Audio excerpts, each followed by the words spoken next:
विपक्ष कृषि बिलों को लेकर सरकार को घेरने में लगा हुआ था, लेकिन इस बीच सरकार ने लोकसभा और राज्यसभा में 3 श्रम कानून भी पारित करवा लिए। अब विपक्ष कृषि बिलों के साथ इन बिलों का विरोध भी कर रहा है। हालांकि सदन में पारित होने के दौरान केंद्रीय श्रम मंत्री संतोष कुमार गंगवार ने दावा किया है कि ये बिल मजदूर हितों की रक्षा करेंगे।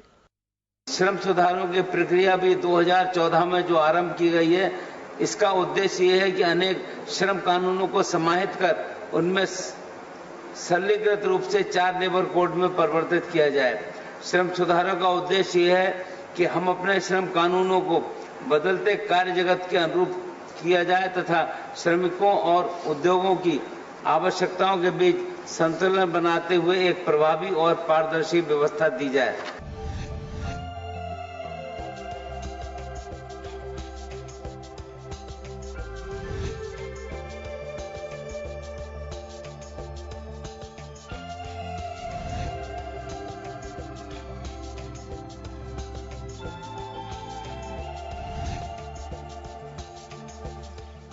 श्रम कानून बिलों को लेकर केंद्रीय श्रम मंत्री संतोष कुमार गंगवार ने कहा कि सरकार प्रवासी मजदूरों को लेकर काफी संवेदनशील है। उनका एक डेटा बैंक भी तैयार किया जा रहा है।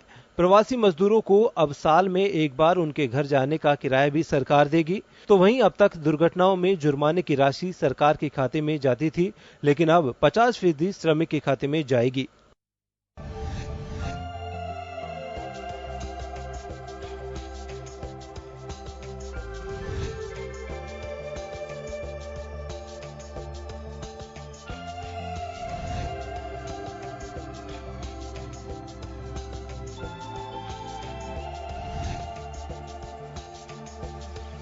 कांग्रेस नेता शशि थरूर ने कहा कि अब श्रमिक वर्ग अपने हितों की रक्षा के लिए प्रदर्शन तक नहीं कर सकेंगे। तो वहीं अब 300 कर्मचारियों तक वाली कंपनियों में राज्य और केंद्र सरकार का हस्तक्षेप भी नहीं रह जाएगा। जाति करने वाले मालिकों को बिल खुली छूट देगा। उधर मजदूर यूनियन सरकार पर श्रमिकों की उपेक्षा करने का आरोप लगा रहे हैं। असंगठित क्षेत्र लोगों के लिए काम करने वाली संस्था वर्किंग पीपल्स चार्टर भी इस पर निशाना साधते हुए मजदूर विरोधी करार दिया है। साथ ही कहा कि सरकार का इरादा श्रम सुरक्षा के ताबूत में आखिरी कील ठोकना है। कोरोना के बीच पारित इन बिलों से श्रमिक वर्ग की चिंता जरूर बढ़ गई है। एक तो कोरोना के चलते काम के मौके सिमट गए हैं, वहीं कामगारों को बेरोजगार होने की चिंता और सताने लगी है। ब्यूरो रिपोर्ट, जन टीवी न्यूज।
नमस्कार जंटी में स्वागत है आपका। मैं हूं योगेंद्र, आप देख रहे हैं खास खबर। खास खबर में हम बात करेंगे देश में कृषि कानूनों के बाद अब नया सियासी पारा चढ़ गया है श्रम कानूनों के लेके।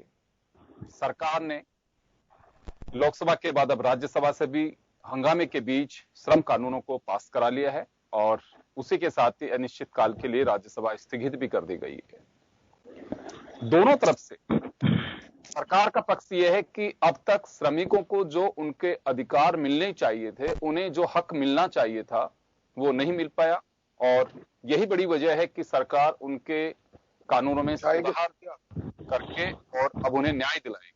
और दूसरी तरफ प्रतिपक्ष का आरोप है कि सरकार पूंजीपतियों के हाथ में खेल रही है, श्रमिकों को बंधुआ मजदूरों की तरह बना देगी, उन्हें मजबूर कर देगी कि जो एम्प्लॉयर चाहेगा वैसे ही काम करना है। कहीं ना कहीं आपस में जो टकराव की स्थितियां तभी बनती है जब कहीं आपस में एक ऐसी स्थिति पनपती है जिससे कहते हैं अविश्वास। और यही बड़ी वजह है, कृषि बिल हो चाहे श्रम कानून हो, सत्ता पक्ष और प्रतिपक्ष जो लोग विरोध कर रहे हैं श्रम कानूनों का, उनके बीच कहीं ना कहीं कोई अविश्वास घर कर रहा है या फिर इसे महज एक सियासत कहें। सियासत इस वजह से मैं उपयोग में ले रहा हूं कि पहली मर्तबा ऐसा नहीं है कि देश की सरकार कोई कानून लेके आ रही हो और जिसका विरोध ना हुआ हो। पहले भी ऐसा हर बारी होता रहा है, उसके तर्क भी अपने अपने तरफ से दिए जाते हैं। तो चलिए, यही हमारा मजबून आपने देखा और हमारे साथ इस मुद्दे पर चर्चा करने के लिए लोकसभा के सदस्य रहे और कांग्रेस के दिग्गज नेता, विधानसभा के पूर्व उपाध्यक्ष रामनाथ मीना साहब कांग्रेस से हमारे साथ जुड़े हैं और भाजपा से मनीष पारिक जी हमारे साथ जुड़े हैं, आम आदमी पार्टी से देवेंद्र शास्त्री साहब जुड़े हैं, सीपीएम से संजय माधव जी हमारे साथ जुड़े हैं। सभी का स्वागत है। मैं सबसे पहले रामनाथ जी आपके पास आना चाहूंगा। आपकी पार्टी सहित विपक्ष की कई पार्टियां श्रम कानूनों का विरोध कर रही हैं और महज अब ये कह सकते हैं कि केवल राष्ट्रपति के दस्तखत होना बाकी है, देश में कानून लागू हो जाएगा। इस जगह अविश्वास क्यों पनप रहा है कि लेके आ रही है, उसमें कहीं ना कहीं गफलत है, गलत है, ऐसा क्यों है कांग्रेस को? देखिए जी, सही स्थिति तो ये है कि ये पार्टियों का प्रश्न नहीं है, प्रश्न है गरीब का, मजदूर का और जिनके पास लाइवलीहुड के साधन नहीं, उनका प्रश्न है। जिस प्रकार से शोषण के खिलाफ हम बात करते हैं, यदि कोई भी व्यक्ति शोषण के खिलाफ बोलता है, सरकार शोषण करने वालों का पक्ष लेती है, बहुत अंतर है। इसलिए शोषण करने वालों को महत्व दिया जाना और निश्चित तौर पर पूंजीपति श्रमिकों का शोषण करते हैं। सरकार यदि श्रमिकों के शोषण से बचत करा करके पूंजीपतियों को 40-40 गुना यदि संपत्ति पैदा करने की कोशिश करे तो इसमें तकलीफ आती है। सरकार कोई सी भी हो, प्रश्न बीजेपी का नहीं है, लेकिन कष्ट इस बात का है कि हम गरीब के पक्ष में माहौल की बात करते हैं, मजदूर के पक्ष में बात करते हैं। आज हम मजदूरों को और गरीबों को दर दर की ठोकरें खाना पड़ेगा। कोविड स्टार्ट हुआ, लोगों को बाहर निकाल करके मजदूरों को कोई भी न्याय कहीं भी नहीं मिला, कहने को हमने बहुत कुछ कहा। ये स्थिति जब देश में पैदा होगी, वो पार्टी का प्रश्न नहीं है, देश में क्या कानून बन रहा है इसका प्रश्न है। हम तो अमेरिका से भी आगे जा रहे हैं, ऐसा क्यों हो रहा है? ये बहुत विचित्र बात है, सरकार को सोचना नीचे। मैं तो राष्ट्रपति जी से अपील करूंगा आपके माध्यम से कि इस काले कानून को, जो गरीब विरोधी है, श्रमिक विरोधी है, मजदूर विरोधी है और उनका विरोधी है, जिनको खाने का अधिकार, राष्ट्रपति जी उस कानून में दस्तखत नहीं करें और उसको पुनर्विचार के लिए लौटा दें। जिस प्रकार से पार्लियामेंट का दुरुपयोग हो रहा है, बहुमत का दुरुपयोग हो रहा है, यदि ये सही है, जैसा मेरा वर्जन सही है, ये दुरुपयोग है। दुरुपयोग हमें सहन नहीं करना चाहिए, देश की जनता को सहन नहीं करना चाहिए। ये बात है योगेंद्र जी। मैं वापस आऊंगा आपके पास में, देवेंद्र शास्त्री साहब के पास जाना चाहूंगा। आपकी पार्टी भी शास्त्री साहब विरोध कर रही है दोनों हाउस में ही कि ये कानून होना चाहिए, गलत कर रहे हैं, वॉकआउट भी किया। तो ऐसा क्या लग रहा है? अभी रामनारायण जी ने अपना पक्ष रखा, मैं आपसे भी जानना चाहूंगा क्यों अविश्वास है, क्यों लग रहा है कि सरकार किसानों के बाद अब श्रमिकों के भी हित में काम नहीं कर रही है, उनके साथ अन्याय करने के लिए खड़ी हो रही है? देखिए, दो तरीके से इस पूरे घटनाक्रम को हम समझ सकते हैं कि आप तो अच्छी तरह समझ सकते हैं कि ये सरकार जो है पूंजीपतियों के वरदहस्त से बनी थी और लगातार जो पॉलिसीज हैं वो उसी हिसाब से आ रही हैं। वो सब लोग इसको देख रहे हैं, समझ रहे हैं। अब समस्या ये आई है कि सरकार के अंदर जो आर्थिक नीतियां हैं उनको लेकर के बहुत ज्यादा समझ तो है नहीं। तो जो प्रोडक्शन बेस है, जो इंडस्ट्रियलाइजेशन है और जो ट्रेड है वो तो बर्बाद हो गया। और जबकि पूंजीपतियों और व्यापारियों ने ये सरकार बनाई थी, उनकी रीढ़ की हड्डी तोड़ डाली गई है। अब समस्या ये हो गई है कि इनको ऑल्टरनेटिव क्या दें। ऑल्टरनेटिव अब हमारे देश में आप देख रहे हैं ना, जीडीपी -23 पे चली गई है, यानी कि प्रोडक्शन नहीं हो रहा है, इंडस्ट्रियलाइजेशन नहीं है, जो था वो बर्बाद हो गया। अब इस कम्युनिटी को, जिसने इस सरकार को बनाया था, उनको ऑल्टरनेटिव क्या दिया जाए। ऑल्टरनेटिव हमारे यहाँ केवल एकमात्र कृषि बचती है। तो कृषि के अंदर इनको छूट दे करके अब वो व्यापारियों को ये कह रही है, बड़े इंडस्ट्रियलिस्ट को, कि आप कृषि के क्षेत्र में जो प्रोडक्शन होता है उसको एक्सप्लॉइट कर लीजिए, वहां पर अपनी इंडस्ट्री खोल लीजिए। ये चाइना का तो हमारे पास कोई विकल्प नहीं है, आप जो हमारे यहाँ कृषक है उसको एक्सप्लॉइट कर लीजिए, वो जो प्रोड्यूस करता है उसमें से इंडस्ट्री आप लगा लीजिए। इसलिए ये जो 3 कृषि से संबंधित एक्ट आए हैं, ये सारे के सारे कॉरपोरेट सेक्टर को फैसिलिटेट करने के लिए हैं, और ये क्लियर है। और दूसरी जो आज जो कोड, लेबर कोड को बदला गया है, उसमें यह है कि जो छोटी इंडस्ट्री हैं उनको बंद करने के लिए, अगर मान लीजिए वो प्रॉफिट में नहीं है और बंद करना चाह रहे हैं, तो अभी लेबर एक्ट जो है उसमें आड़े आ रहा है। अभी तक 100 लेबर जिस इंडस्ट्री के अंदर हैं उसको आप जो है बगैर परमिशन के बंद कर सकते हैं। अब इस सीमा को बढ़ा करके 300 किया जा रहा है। 300 लेबर तक की इंडस्ट्री को बिना किसी परमिशन के चाहे जिस वक्त आप बंद कर सकते हैं, कोई रिस्ट्रिक्शन नहीं है। लेबर रोती फिरे, कहीं भी बर्बाद हो। तो ये जो चल रहा है, सरकार को देखिए, ये सब आ रहा है लेबर कानून में सुधार के नाम पर। आपके यहाँ सुधार उस वक्त होगा जब आप उस सुधार की लेवल पे पहुंचे। हमारा देश तो पीछे की तरफ जा रहा है, वो लेवल हमारा है ही नहीं जो इस तरह के आर्थिक सुधार आप लागू कर सकें। ये दरअसल पूरी इकोनॉमी को बर्बाद करने की प्रोसेस में हमारा देश चल रहा है, और सरकार इस बात को मान नहीं रही है, और पूरे के पूरे कानूनी और संसदीय परंपराओं को तोड़ करके, जबकि राज्यसभा में उनकी बहुमत ही नहीं है, और ये पारित किए जा रहे हैं। वापस आपके पास में मैं संजय माधव जी को भी एक बार सुनना चाहूंगा, फिर मनीष जी से मैं जवाब दिलवाता हूं। डॉक्टर साहब, आपके पास आना चाह रहा हूं। अभी आम आदमी पार्टी और कांग्रेस ने अपना पक्ष रखा, मैं आपसे भी जानना चाहूंगा, आपकी पार्टी भी हाउस के अंदर और बाहर पूरा इसका विरोध कर रही है, तो ऐसा क्या लग रहा है कि बिल्कुल सरकार तबाह कर देगी? क्यों ऐसा लग रहा है आप लोगों को? जोगिंदर जी, ये जो कल तक अपन चर्चा कर रहे थे कृषि अध्यादेश और कृषि बिल पर, और अभी आज एक नया बिंदु आ गया, लेबर कोड बिल पर आ गया। ये हमें इसमें कोई मुगालता नहीं है। जब से भारतीय जनता पार्टी को जब उसके जन्म से जानते हैं, और भारतीय जनता पार्टी जब सरकार में आई तभी हमारा स्पष्ट मत था कि भारतीय जनता पार्टी का जो एजेंडा है वो हमेशा से किसान मजदूर विरोधी रहा है। ये पार्टी अपने चरित्र से ही किसान मजदूर विरोधी पार्टी है। लेकिन अब एक बदलाव आया है कि आज़ादी के दौर में जो भारतीय जनता पार्टी, चूंकि कांग्रेस पार्टी ने आज़ादी की लड़ाई का नेतृत्व किया, और आज़ादी की लड़ाई में चूंकि पूंजीपति जो थे वो उस लड़ाई के अंदर साम्राज्यवाद सामंतवाद के खिलाफ लड़ाई थी, और देश का जो प्रमुख पूंजीपति था उस लड़ाई में शामिल था। तो नेचुरली आज़ादी के बाद जब सरकारें बनी तो कांग्रेस के साथ में वो बड़ा पूंजीपति देश का हमेशा रहा। और बीजेपी जो छोटा व्यापारी इसको कहते हैं, जिसको आज बिचौलिया कह रहे हैं या दलाल कह रहे हैं या जिसको गरिया रहे हैं, उस छोटे व्यापारी ने, छोटे पूंजीपति ने बीजेपी को हमेशा जो है इसको पाला पोसा आज तक। लेकिन आज जो है 2014 के बाद में स्थिति बदल गई। 2014 के बाद में अभी पूरे का पूरा जो कारपोरेट जो है जगत, देशी विदेशी कारपोरेट है, अंबानी अडानी से लेकर टाटा बिरला, जो भी बड़े बड़े कारपोरेट हैं, और साथ में देश के नहीं विदेशी कारपोरेट भी आज बीजेपी पूरी तरह से उनके हाथों में काम कर रही है। और अभी जो भी आज सबसे बड़ा दुर्भाग्य तो जो आज अभी जो किसी बिल में हमने देखा कि आड़तियों और बिचौलियों को लेकर जो आज पूरा का पूरा जो छोटा दुकानदार से लेकर के छोटा मजदूर किसान, और Sanjay ji labour code bill pay आना चाहेंगे क्योंकि अपन काफी लॉन्ग उस पे डिस्कशन जुड़ी हुई है। यदि आप इसको अगर आप नहीं देखेंगे, ये चरित्र की बात है। अभी ये किसान का, पहले मजदूरों के अंदर राजस्थान में भी वसुंधरा सरकार थी तो श्रम कानूनों में बदलाव किया, और केंद्र में आने के बाद में मोदी ने जो श्रम कानून थे उन्हें बदल दिया मोदी सरकार ने। अभी ये कोड में ये पूरा का पूरा इनका उद्देश्य ये है कि सारा का सारा जो है हायर एंड फायर, ये पूरा का पूरा मालिकों को सौंप देना चाहते हैं, और इसके अलावा कोई मंशा नहीं है।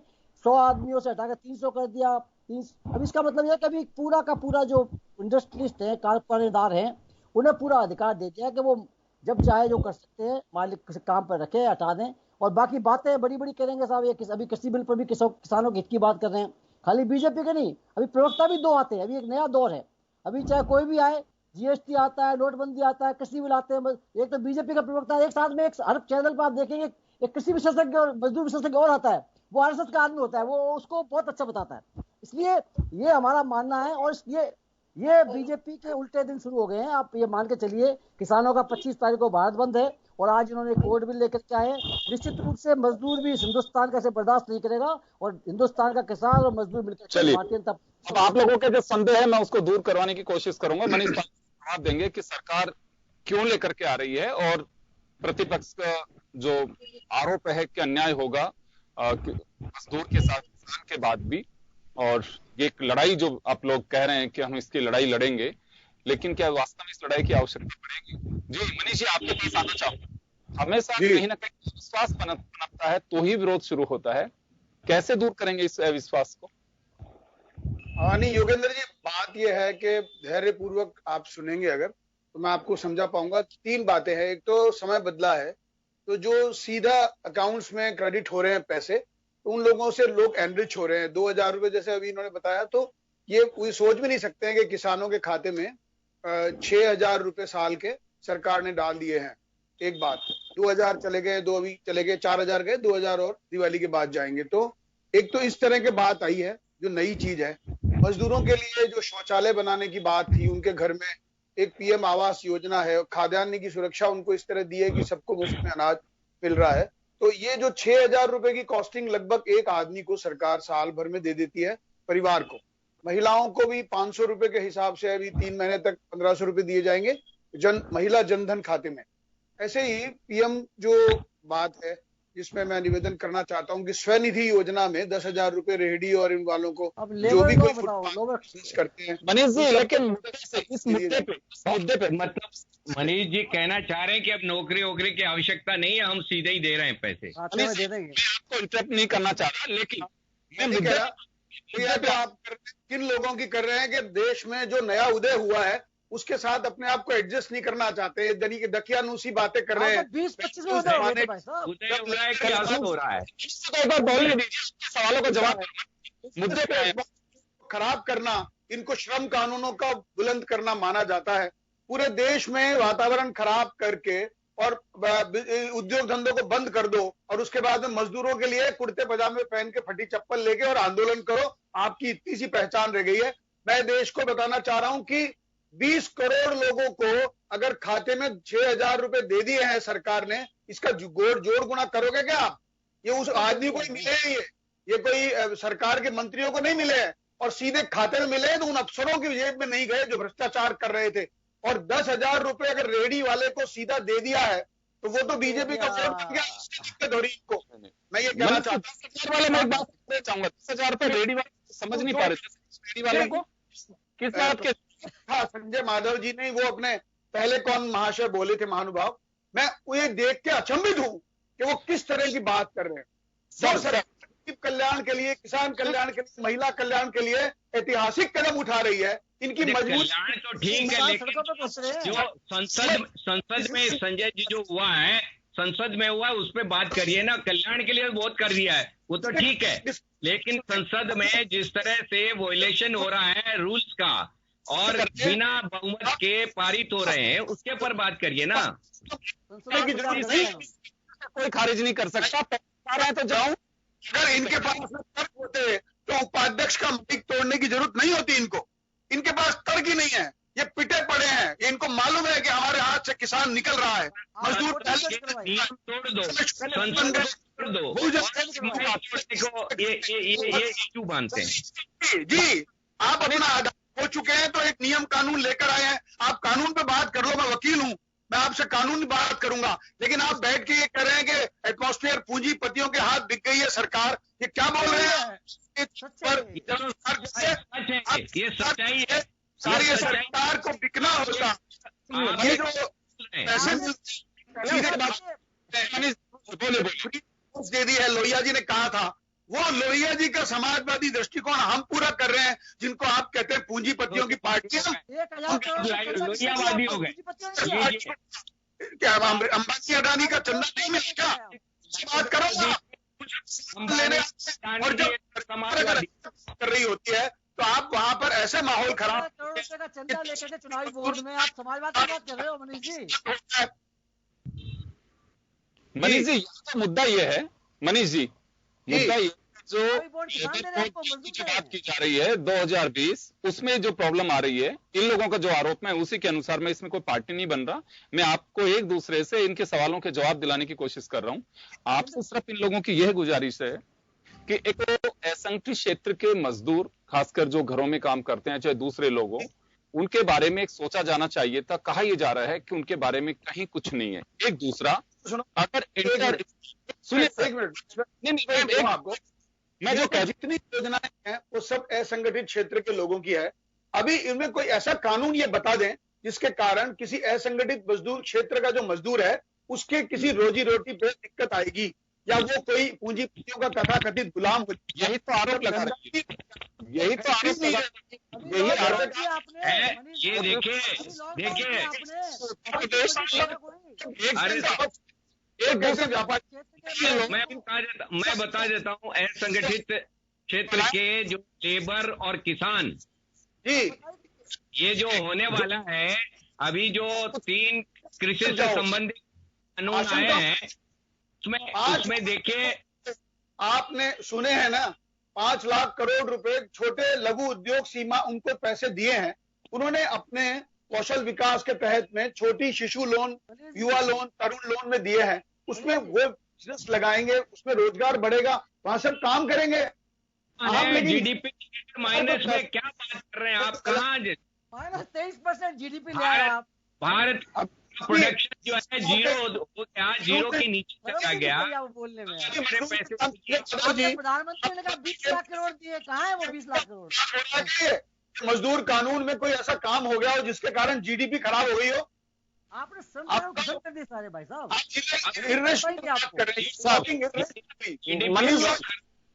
बता शास्त्री साहब, मनीष जी, एक कॉल आई है मुझे, जो मेरे पीसीआर से इंफॉर्मेशन मिली है। संतोष साहू हैं, छोटी चौपड़ पे वो थड़ी लगाते हैं, फिलहाल उन्होंने बंद कर रखी है। वो कह रहे हैं कि मनीष जी बहुत अच्छे मित्र हैं मेरे, आप जानते हैं, संतोष साहू बता रहे हैं वो अपना नाम। वो एक खोमचे का ठेला लगा रहे हैं, आपको देख रहे हैं वो हमारे एयरटेल पे, और जब वो जनरली देखते हैं वो कहते हैं कि आपकी डिबेट में रेगुलर देखता हूं। आपसे एक सवाल है उनका, वो ये जानना चाह रहे हैं कि आपने 10,000 रुपए का भी जिक्र किया कि रेडी वालों को 10,000 रुपए दे रहे हैं। वो समझना चाहते हैं किस मद में कैसे दिए जा रहे हैं। कल सुबह वो शायद आपसे आके मिलेंगे भी घर पे, तो वो एक बार समझना चाह रहे हैं। मैं सैल्यूट करूंगा, वो हमें देख रहे हैं और आप तक ये बात पहुंचाने की हम भी कोशिश कर रहे हैं। वो जानना चाहते हैं कि 10,000 रुपए रेडी वालों को किस मद में कैसे देंगे, और अगर आपकी इजाजत होगी तो कल वो आपसे आके मिल भी लेंगे।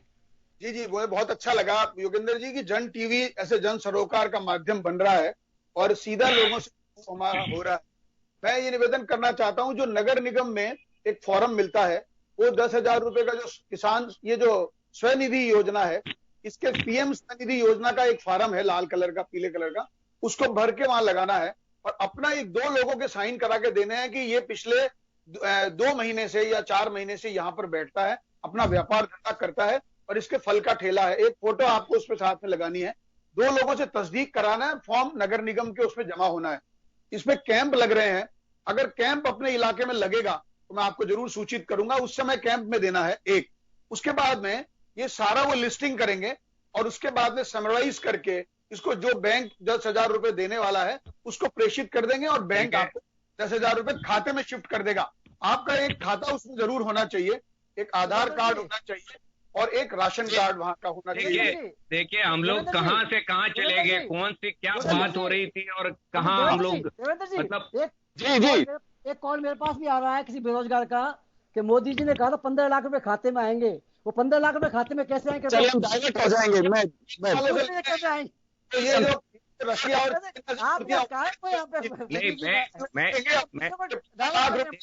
करके इतने गैर जिम्मेदाराना बातें करते हैं भैया, ये तो ये भारत है।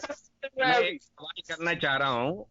एक सवाल करना चाह रहा हूँ कि देखिए कि रिलायंस के जो अंबानी फैमिली है वो अब आपके इसमें आ गया है, ये खरीद लिया है उन्होंने, जिसमें फूड से रिलेटेड, खाने से संबंधित सारी सामग्री है वो बेचेंगे, और इसके बाद ये कृषि से संबंधित ये सारा का सारा आ गया है। ये सीधा सीधा ये आरोप लग रहा है कि जैसे ही अंबानी फैमिली इसमें खाद्य पदार्थ के बिजनेस में एंटर किया है, उनको ये फैसिलिटी दे दी गई है। ये एक सच्चाई है कि इससे पहले टेलीकॉम के लिए आपके VSNL और MTNL को बर्बाद किया गया और अंबानी की जियो आ गई और वो दे दिया गया। अब ये इसके बारे में कहा जा रहा है कि साहब ये इन्होंने जैसे ही ये कमोडिटी से रिलेटेड बिजनेस में एंटर किया है, उनको ये फैसिलिटी दे दी है। बता रहे हैं, मतलब मैं ये जानना चाहता हूं। अब बहुत अच्छी बात है, एक सिंपल प्लेन पेपर पे अगर देश का कानून पे टूटा है, किसी ने कोई अपराध कर दिया है तो FIR लिख दीजिए, पास के थाने में जाइए और बात खत्म। अपनी FIR करिए अंबानी के खिलाफ। यहाँ टीवी पे क्यों टाइम खराब कर रहे हैं? मैं ये कहना चाहता हूँ अगर कुछ गैर हो रहा है जस्ट लॉ FIR। अंबानी का क्या है? अंबानी तो बिजनेस कर रहा है। आप करें, आप बैठे बैठे कहानी सुनाएंगे, मैं सुनूंगा। कार में लोग हैं, हो रहे हैं, अपनी बात उठाएंगे, संसद में रखेंगे, विधानसभा में आपके विधायक है वो बात करेंगे, आएंगे। मैं वापस आ रहा हूँ, वापस आपके पास। संसद में किसी चीज का कोई नियम नहीं मानती सरकार, अपनी मर्जी से राज्यसभा कोई बैठे पारित हो रहा है।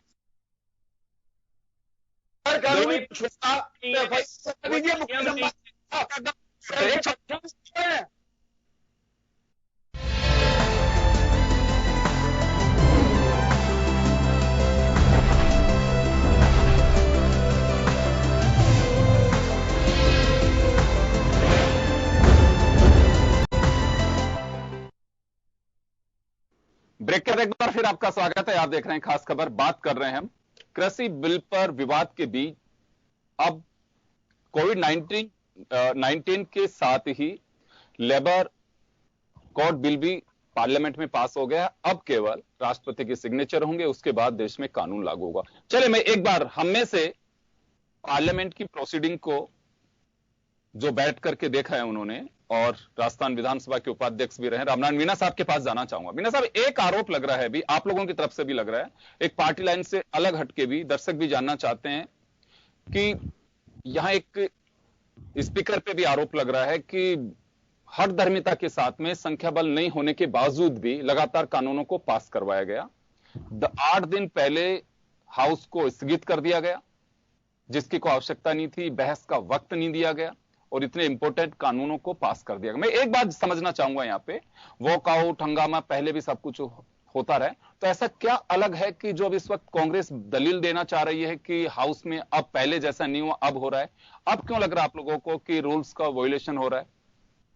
देखिए योगेंद्र जी, देश में कानून बनता है, ये कोई छोटी सरकार नहीं है, देश की सबसे बड़ी सरकार है, सबसे बड़ी पार्लियामेंट है।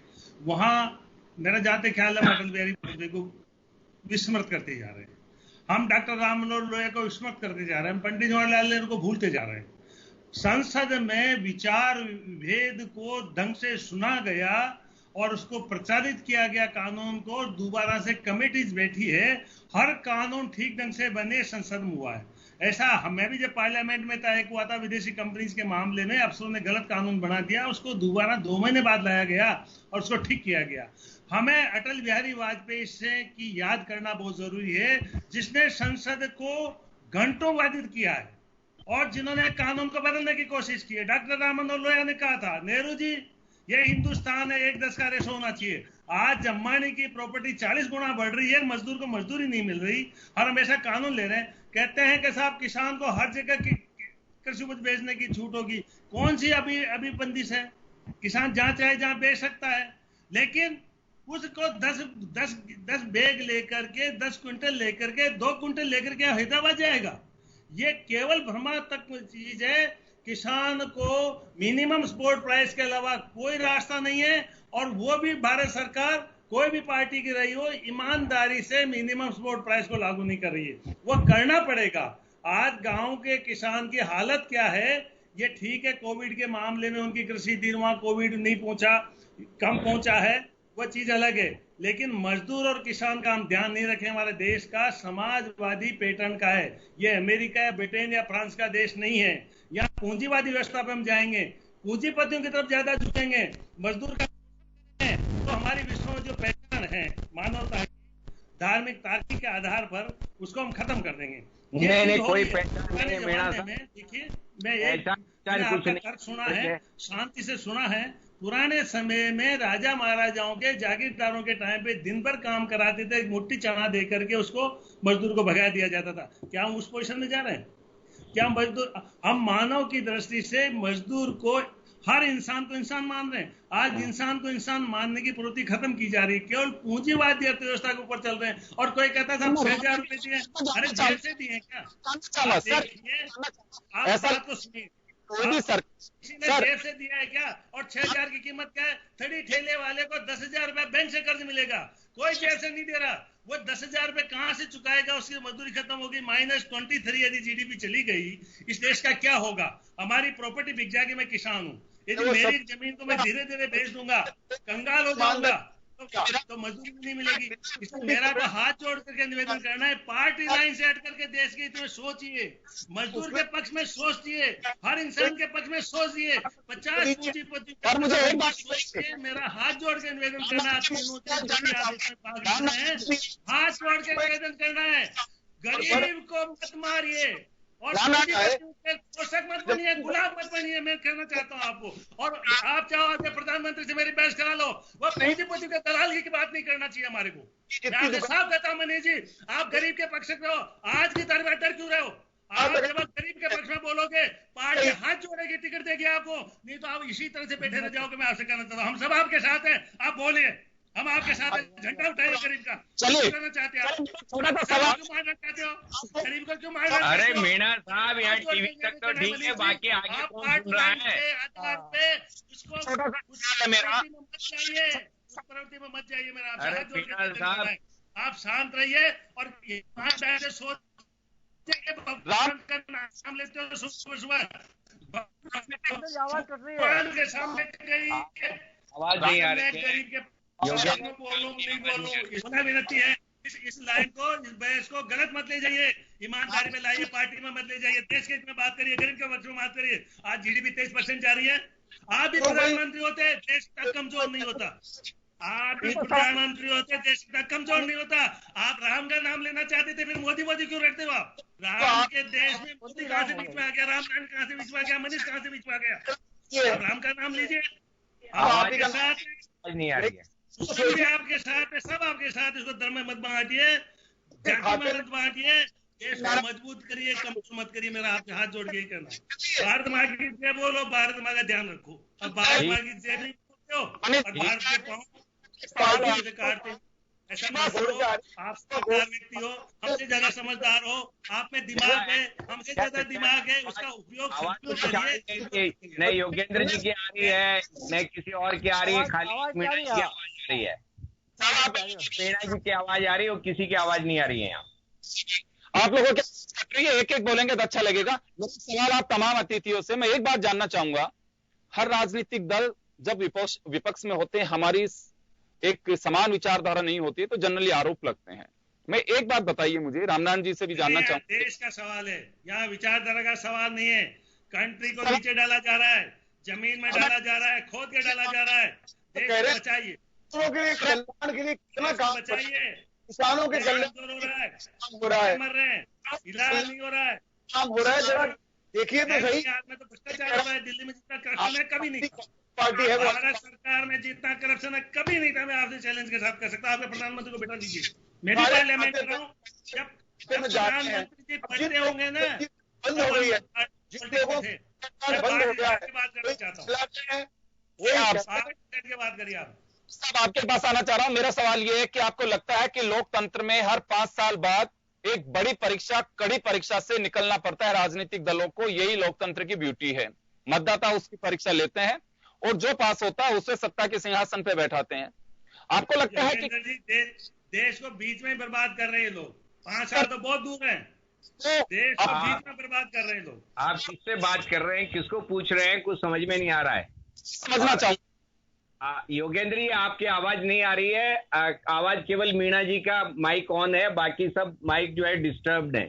खाली मीणा जी बोलते हैं तो उनकी आवाज आती है, बाकी सब गायब हो जाता है। ये देश को 5 साल नहीं चलाना चाहते, उसके पहले बर्बाद कर देंगे, पूंजीपति को गिरवे रख देंगे, फिर क्या होगा हमारा? इस पे सोचिए। की आवाज ठीक आ रही है, योगेंद्र जी आपकी कोई आवाज नहीं आ रही है। योगेंद्र जी आवाज नहीं आ रही है। शास्त्री साहब सुन पा रहे हैं? अब बहुत कटी हुई आवाज आई, अभी थोड़ी सी आई है। मीणा जी रुके हैं तो आई है जी। एक मैं जानना चाहूंगा आप तमाम अतिथियों से, आप लोग मुझे जरा सुनिए। मेरा छोटा सा सवाल है जो किसी के भी जहन में उठ सकता है। आप मुझे यह बताइए कि हर 5 साल में सभी राजनीतिक दलों को अपना अस्तित्व बचाने के लिए एक कड़ी परीक्षा से गुजरना पड़ता है, जिसे हम चुनाव कहते हैं।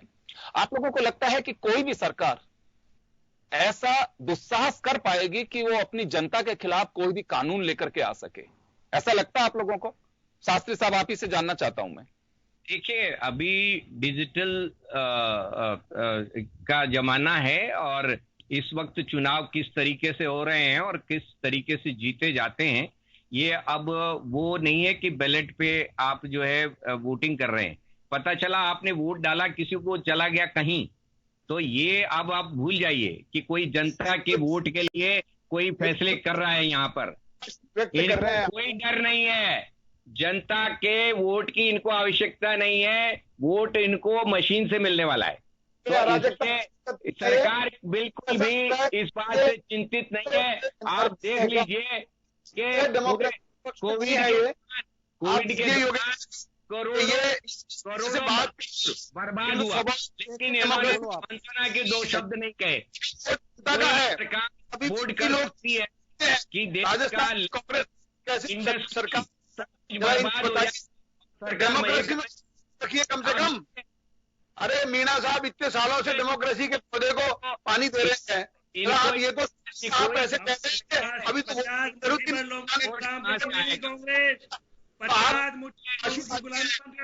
आपके लिए नहीं है क्या? ये दुनिया डेमोक्रेसी की दुनिया आपके लिए नहीं है? बंद कर दो।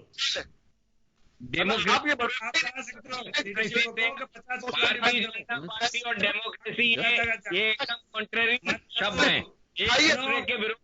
देश को खत्म मत करो। समझ में नहीं आ रहा क्या बोल रहे हैं? भारत को बर्बाद मत करो। लोग बोलेंगे तो किस मोदी जी से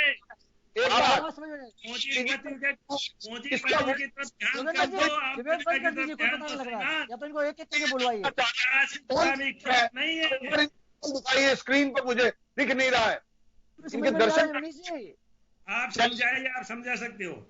चले बर्बाद हो गए, सारे व्यापारी बर्बाद हो गए। चले संजय राठौर आना चाह रहा हूं। तो कर्ज बैंक देगा और कह रहे हम दे रहे हैं। आप कहाँ दे रहे हो? बैंक दे रहा है, बैंक में हमारा पैसा बर्बाद हो रहा है। सुनो तो सही जैसे का गरीबों से वसूल कर रहे हो, ऐसा क्यों कर रहे हो मनीष जी? देश संजय राठौर जी, हाँ जी, आपके पास आना चाह रहा हूं। आपको लगता है कि हम लोग एक ऐसे लोकतंत्र में रहते हैं कि जहां राजनीतिक दलों को चुनाव में जाना होता है, जनता सब चीजों को परखती है, आज नहीं तो कल वो भरोसा जीतने के लिए कानून लाया जाना चाहिए? आपको क्यों लग रहा है ऐसा कि सरकार ऐसा दुस्साहस कर रही है कि जनता का भरोसा खोना चाहती है? तो चुनाव नहीं जीतना सरकार को, ऐसा क्यों करेगी? योगेंद्र जी देखिए, हमारा जो लोकतंत्र की त्रासदी है कि चुनाव, ये बात सही कह रहे हैं आप, हर 5 साल में चुनाव में जाना पड़ता है। लेकिन अभी जो हमने जो हमारे चुनाव का ढांचा है लोकतंत्र में, जिस प्रकार से धनबल, बाहुबल, जातिवाद, संप्रदायवाद, अभी हमने देखा 2019 के जब चुनाव हुए तो 2019 के चुनाव में पूरा का पूरा जो माहौल था चुनाव, ये था कि भाई ये सरकार के खिलाफ बेरोजगारी का आलम था अर्थव्यवस्था तबाह हो रही थी, सब कुछ था, लेकिन लगा बीजेपी सरकार जीत, लेकिन अचानक इन्होंने वो राष्ट्रवाद, वो हमला हो गया, पुलवामा अटैक हो गया और पाकिस्तान पर बम फेंक देंगे, रगड़ अभी चीन को, तो ये इनको पता है, ये जानते हैं किस प्रकार से मुद्दों को डाइवर्ट, ये अकेले बीजेपी को दोष नहीं दे रहा हूं मैं। गुमराह क्यों हो रही है जनता? अरे ये देखिए, आप ये मत कि जनता गुमराह नहीं हो रही है, जनता को गुमराह हम लोग खुद कर रहे हैं। आप जनता के जो सवाल हैं, आज बेरोजगारी का सवाल है, आप देखिए 45 साल में कोरोना नाम आया है, कोरोना काल से पहले भी देश के अंदर बेरोजगारी 45 साल में उच्चतम स्तर पर बेरोजगारी थी। अर्थव्यवस्था आज -23%, 24% के है, उससे पहले भी कुछ, कोरोना तो आ गया इनके लिए बचाव बन करके, कोरोना से पहले भी अर्थव्यवस्था तबाह हो चुकी थी। दरअसल दुर्भाग्य की बात यह है कि आज पूरा का पूरा देश का जो राजनीतिक सिस्टम है वो दो लोगों के हाथ में केंद्रित हो गया। ये जो कल तक लोकतंत्र की बात, इनकी पार्टी भी लोकतंत्र नहीं है, वो सारे डिसीजन अर्थव्यवस्था के निर्णय लेने तो मोदी जी अमित शाह लेंगे, रक्षा व्यवस्था के निर्णय लेने तो मोदी जी अमित शाह लेंगे, कृषि शास्त्री कौन है तो मोदी जी अमित शाह है, बिजली का बात करनी है, अरे कोई भी व्यक्ति कैसे, हर क्षेत्र के विशेषज्ञ होते हैं, आज कृषि क्षेत्र के विशेषज्ञ हैं, एग्रीकल्चर के अलावा वित्त क्षेत्र के विशेषज्ञ हैं, उनको अपना काम करने दिया। आज पूरा का पूरा जो ढांचा देश का है उसको एक केंद्रीकृत करके कुछ लोगों के कब्जे में कर लिया गया है, और ये चुनाव की चिंता इनको नहीं है। आप ये छोड़ दीजिए, आप मुझे बताइए, अभी चुनाव से पहले चुनावी बॉन्ड लेकर के आई भारतीय जनता पार्टी, ये बहुत, अभी मनीष जी, मैं कह रहा हूँ मनीष जी भले आदमी है, 1000 करोड़ रुपए चंदा अकेले बीजेपी को आया है चुनावी बॉन्ड के माध्यम से। वो किसने दिया? रेडी वाले ने दिया, किसान मजदूर ने दिया, वो सारा का सारा चंदा ये अंबानी, अडानी, बड़े बड़े कारपोरेट और चीनी कंपनियों से आया। अभी आंकड़े आए हैं कि चीनी कंपनियों ने हजारों करोड़ का चंदा बीजेपी को दिया है। इसलिए अभी यहाँ एक तरफ चिल्ला रहे चीन चीन, उसके खिलाफ कार्रवाई करने की हिम्मत नहीं है, कह रहे हैं हमारे अंदर तो घुसा ही नहीं, और वह पैनिक बन रहे हैं। जवाब देंगे तो सुनिए अभी, अब हमारे लोग, मैं सुनने दीजिए पहले, हमारे लोकतंत्र के अंदर ये जो जातिवाद, संप्रदायवाद, और उसकी चैंपियन है बीजेपी सांप्रदायवाद, जातिवाद की चैंपियन है। ये जिस प्रकार सोशल इंजीनियरिंग करके चुनाव जीतते हैं, इसलिए इनको भय नहीं है, इनको लगता है किसी जाति, जहां जाट ज्यादा है वो जाट खड़ा कर देंगे। जो है मैं जवाब दिलवा दूं आप लोगों को। मनीष जी आप क्या जवाब देंगे? जवाब मोदी जी अमित शाह से दिलवाइए आप। जवाब आप ही को देना है। देवेंद्र शास्त्री जी की आवाज कट हो गई थी, मैं 1 मिनट का मौका इनको और दूंगा। देवेंद्र जी आपके पास आना चाह रहा हूं, आपकी बात रह गई थी। अब मनीष जी को जरा धैर्य से सुनिए, किसी के बीच में नहीं बोल रहे हैं, आप एक बार अपनी बात कह दीजिए। शास्त्री साहब,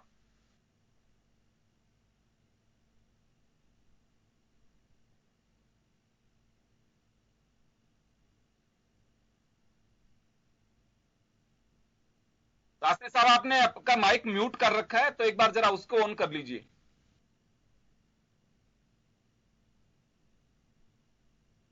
देवेंद्र जी आपकी ऑडियो नहीं आ रही है। चलिए मैं मनीष पारिक, अब आ रही, बोलिए।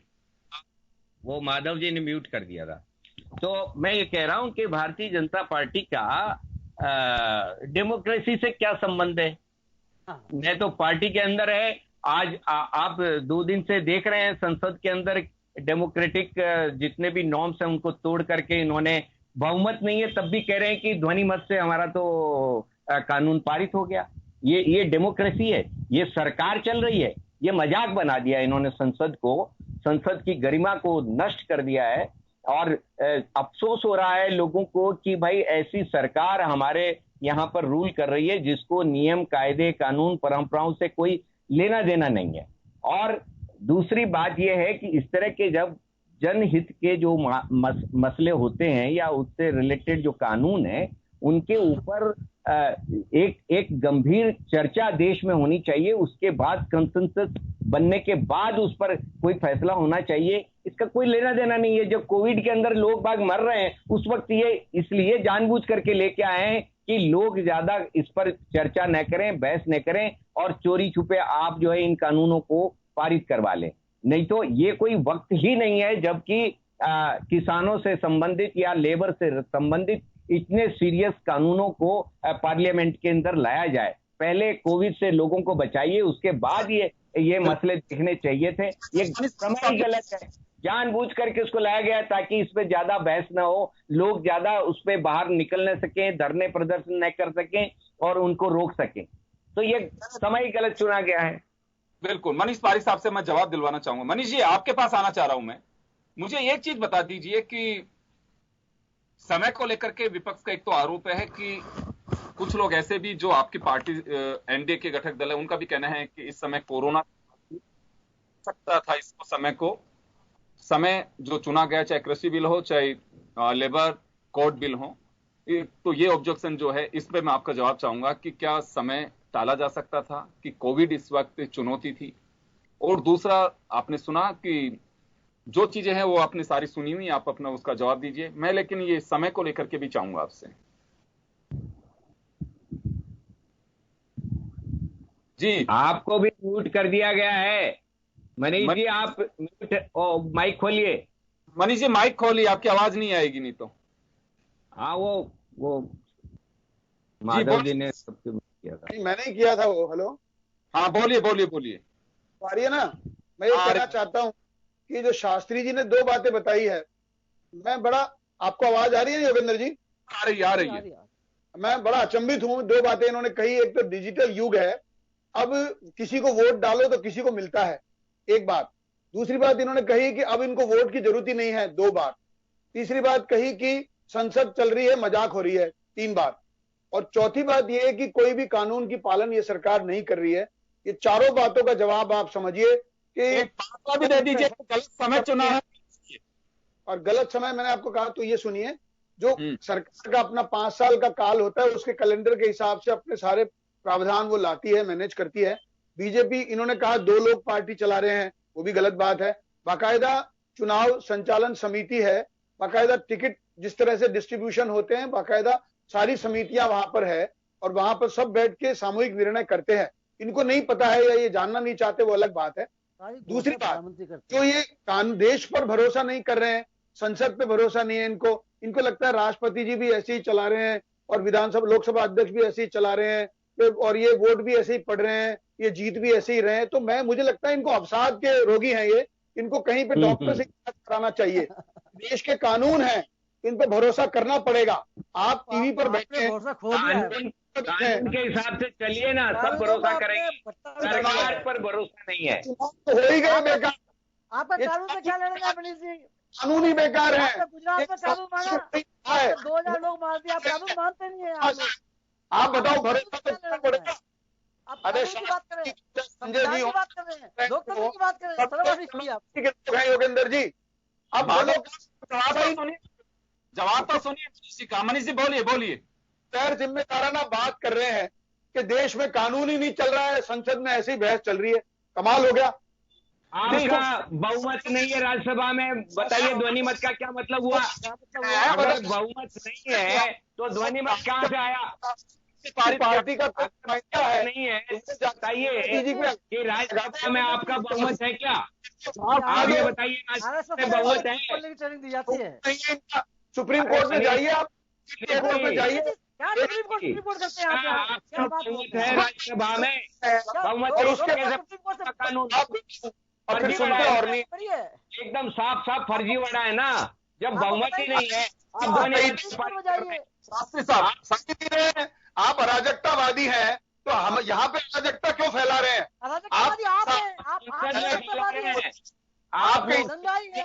इसे बाहर करना ही पड़ेगा। हमें किसी को वोट डालो, किसी को मिलता है, ऐसे आपको देश में कानून नहीं चल रहा है। और हम कानून कब लेकर आए, या आपसे पूछ के बताएं हम, आप कौन है? आपसे जनता, आपको बताना पड़ेगा। जनता है यहाँ पे चल रही है। लोगों की कल्याण की योजनाओं का जिक्र मैंने आपको किया। किस कल्याण जो हो रहा है वो जीडीपी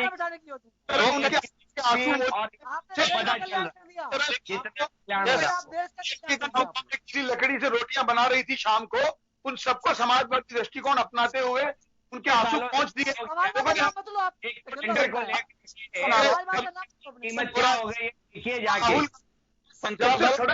राजकुमार इनके पेट में है, इनको लगता है कि चला गया क्या सिलेंडर, कितने साल जाओगे सिलेंडर को? क्या गलत चल रही है? सीबीएसई गलत चल रही है, चुनाव आयोग गलत चल रहा है, निर्वाचन गलत चल रहा है। 3 चीजें हैं, एक बात लॉजिकल नहीं है। मैं आपको सारे कानून पढ़ के बता सकता, मैं तैयारी करके आप जिनको ये कर रहे हैं, इसमें कोई लॉजिक की जरूरत नहीं है। सवाल मैं पूछ रहा हूं कि डेमोक्रेसी ये आ रही है, आप कल युग को क्षण युग बनाने पे तुले हुए हैं कि किसी को वोट डालो और किसी को मिलेगा। कमाल है। आप दुनिया ने इतनी मोटी किताब लिख के बताया है, आप पढ़ लीजिए जा करके, आपके नेताओं ने इतनी मोटी किताब लिख करके बताया है कि किसी को वोट डाले किसी को जाएगा।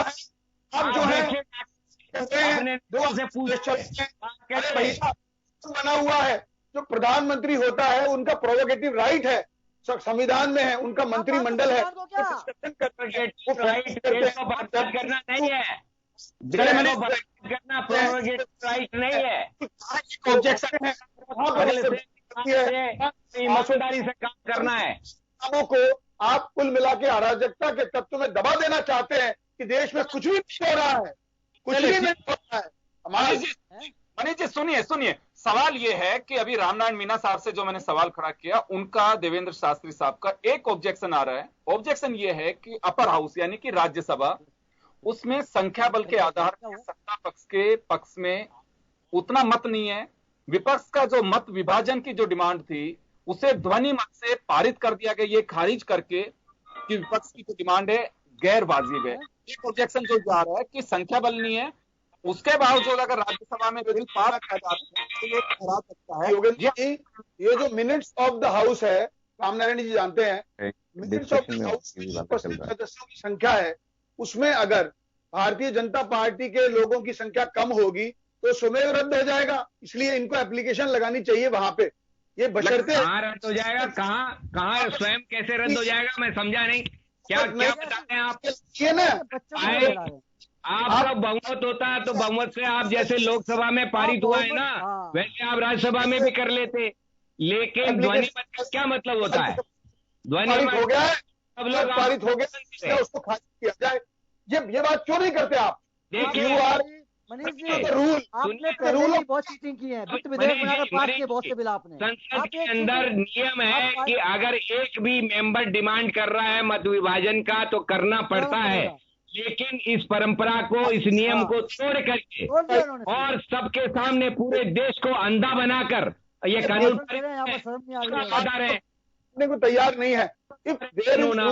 हाउस बूथ के अंदर आप देख लीजिए, अगर एक व्यक्ति भी विभाजन मांगता है तो देना पड़ता है। के विभाजन दे दीजिए तो दे देंगे वो तो, लेकिन पारित करने की बात है। अगर भारतीय जनता पार्टी के सदस्यों की संख्या कम है और सरकार बहुमत में नहीं है तो वो प्रस्ताव कैसे पारित हो सकता है? आपको पता नहीं है राज्यसभा में आपका बहुमत नहीं है, ये तो आपको पता नहीं है क्या? ये तो आपको पता है। नुकसान हुआ है जिसमें आपको लगता है कि हाउस की गतिविधियों को आपकी लाइन से हट के मैं क्लियर करवा दूं। रामनारायण जी, आप ये मत मान के चलिए कि आप एक कांग्रेस के सदस्य हैं। मैं एक प्रोसीडिंग जो है पार्लियामेंट में उपाध्यक्ष हैं, आप पूछिए हाउ इट विल प्रोसीड। तो क्या ये जरूरी है कि मत विभाजन हो? चलिए मैं आपसे समझना चाहूंगा रामनारायण।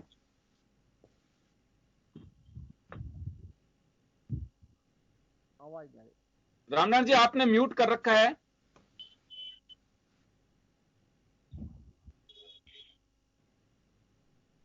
आपकी आवाज नहीं आ रही रामनारायण जी। है अभी तक रामनारायण जी, आप म्यूट है सर, आप एक बार इसको ऑन करिए। आप स्क्रीन पे अंगुली रखिए ताकि आपका माइक ऑन होगा तो वो माइक पे टच करिए आप जी, उसमें माइक है, उसको ऑन करिए। आप स्क्रीन पे, चलिए स्क्रीन पे टच करके वो करिए। नहीं, वो नहीं कर। समय कम है, मैं माफी चाहूंगा रामनारायण जी, अभी तकनीकी कारण से हमसे जुड़ नहीं पा रहे हैं, सामने स्क्रीन पे हैं लेकिन उनकी ऑडियो नहीं पहुंच पा रही है। मैं भी कुछ प्रोसीडिंग्स पढ़ रहा था, उसमें अरुण जेटली साहब का भी एक जिक्र था कि अगर हाउस में कोई भी एक सदस्य भी मत विभाजन की मांग करता है और लगता है कि बराबर की स्थितियां हैं तो स्वीकार किया जाना चाहिए, ये लोकतंत्र के लिए उचित होता है। लेकिन अभी अगर खारिज किया जा रहा है, इस पर अगर संख्या सरकार के पास में है तो कोई बहुत बड़ा मैटर नहीं है। इस मामले को इतना तूल नहीं दिया जाना चाहिए था सरकार की ओर से भी कि बिल्कुल सरकार क्या हाउस की ओर से कि अगर डिमांड कोई कर रहा है कि चलिए मत विभाजन की मांग कर रहे हैं, ऐसे ही श्रम कानून के साथ में और ऐसे ही एग्रीकल्चर बिल के साथ में वोटिंग करा देनी चाहिए थी। ध्वनि मत से पारित तभी होता है कि जब संख्या स्पीकर को लगता है कि सरकार के पक्ष में है। अगर वहां डिवीजन की बात की जाती है तो करवा देना चाहिए। कई बार ये होता है कि स्पीकर का ये प्रिविलेज राइट है, लेकिन जो सदस्य डिमांड कर रहा है उसका भी प्रिविलेज राइट है कि वो डिमांड कर सकता है। अब ये पार्टियों को, सरकारों को और लोकतंत्र के स्तंभों को तय करना है।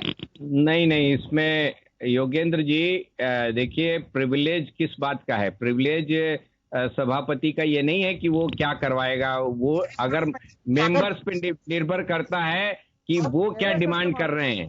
ऐसे थोड़ी है मेरी मर्जी है मैं नहीं करवाऊंगा, ऐसे थोड़ी होता है। नहीं, मेंबर्स की डिमांड है कि मत विभाजन हो तो उसको मानना पड़ता है। ये नहीं है सभापति का प्रोरोगेटिव नहीं है ये, बिल्कुल भी। एक भी मेंबर मत विभाजन डिमांड करता है तो मत विभाजन करना पड़ता है।